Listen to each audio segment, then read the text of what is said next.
Hindi ko man kaagad hindi ko man kaagad naintindihan yan when we were in our first few years. Kaya pinapatulan mo yung init ng ulo. Kasi anong yung topak na Hello, welcome sa lahat sa aming first episode ng Happy Home.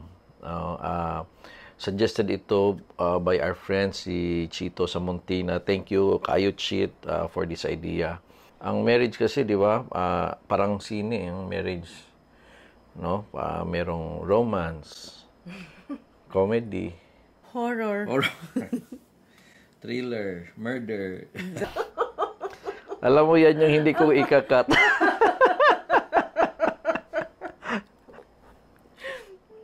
Beneficial ba on your part na alam mo na meron palang effect ang hormone sa anxiety mo? Of course, ganito kasi yan. Sa babae, malaki ang role ng hormones because it dictates our moods.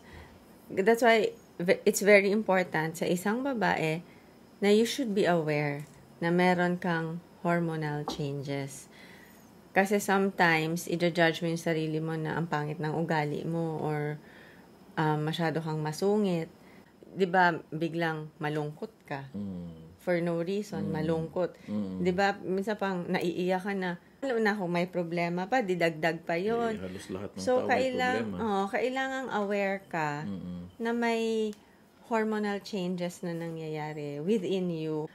Huwag kang magpapadala sa emotion mo. Nag-hormonal ka lang. That the changes ng estrogen, no, progesterone, nag-e-effect yan sa emotions Sa ng babae. So may anxiety, irritability. Hindi ko man kaagad hindi ko man kaagad naintindihan yan when we were in our first few years. Kaya pinapatulan mo yung init ng ulo. Kasi anong yung topak na Totoo. And I do believe a lot of husbands do agree na sometimes Weird. Medyo weird yung Misis nila. yung bang anong kasalanan ko, bakit galit ka sa akin? Pero minsan naman talaga may kasalanan naman talaga kayo. Kaya nagagalit, wag niyong daan-daan sa Come on, hormone ng mga naka-live tayo, tapos wag ano ka naman kasalanan ko. Huwag po kayo maniwala sa kanya. Ako po'y isang ulirang ama. Kasi ang ipapasok ko dito sa discussion yung male ego. Ibig sabihin yung mga monsters na nasa atin, na kung hindi natin alam paano i-control, it can actually ruin the marriage. Pero natural na andyan na yan eh. Sa lalaki, hindi ganon, pero meron kaming male ego. Ano yung male ego? Yung pag may na-mention ang babae na tinamaan yung ego namin, iba naman, magre-react naman kami ng OA. When the male feels na parang dominate siya ng babae, tatamaan naman yung ego kasi ako yung padre di pamilya dito, bakit parang ikaw ang mataas ang boses? May ganun ang lalaki na nagre-react pag na-feel ng lalaki na parang na-overpower siya, and that's ego.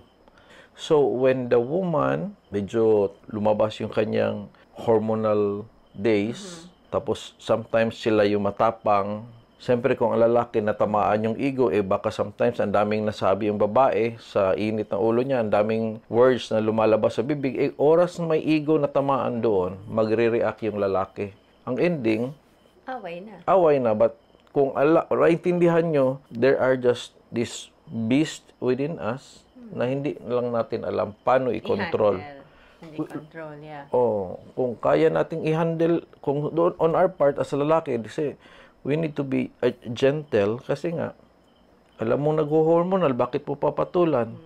Minsan, ayaw namin makarinig ng kahit ano. Gusto lang namin ng yakap. Parang, you just assure your wife na everything is alright, everything is okay. Ganon. Kasing husband na nagsasabi na, OA lang yan. Oo, kung yari, naiiyak ka. Huwag kang umiyak, OA lang yan. Labanan mo yan. Oo, madaling sabihin para sa husband, pero hindi madali. Hindi So, talaga madali. only a woman can tell another woman na labanan mo yan. Kasi nga, alam niya yung experience na yun eh. But ang lalaki, we don't have that right. Kunwari, ilipat yung hormones na yan sa amin immediately. Siguro kami, yung mga nagsasabing labanan mo yan, baka biglang iiyak. Tapos baka, maging super depressed. Ang cause ng mga depression and anxiety din sometimes sa mga babae, ang nakaka-trigger naman yung hormonal changes. Yes. And one good example is postpartum depression. Yes, after mga anak. Ikaw, on your experience, Bigla kang umiiyak ka sa bathroom ng walang reason. Hindi mo alam ba't ka umiiyak. Basta malungkot ka lang. Alam ko, nagpo-postpartum. Na-explain din kasi yun ng doctor ko sa akin. Pero normal yun. Ang dami ding changes kasi sa body ng babae oras na mga anak. So, lahat yun. Karga mo.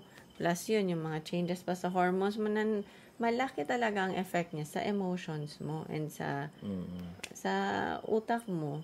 That's why, yung mga husband, dapat maging gentleman to understand their wives. Huwag niyong sasabihan na nag-OA lang, o nag-iinarte lang, nagpapapansin lang. Hindi. then siyempre kung medyo nagkakaedad na, papunta naman sa menopause.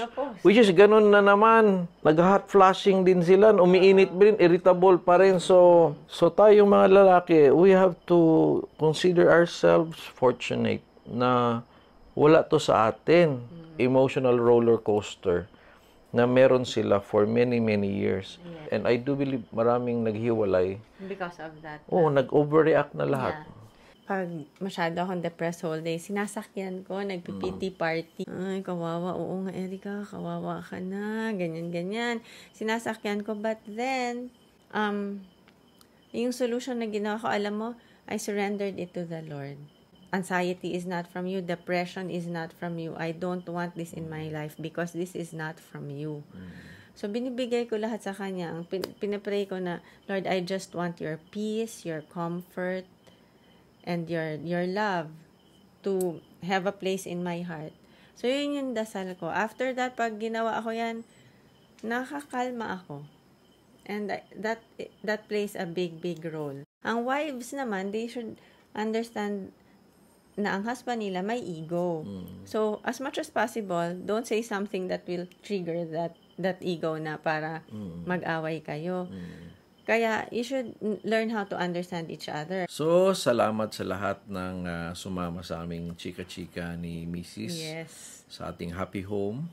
And see you again next Sunday at 8 p.m. for another episode of Happy Home. Thank you.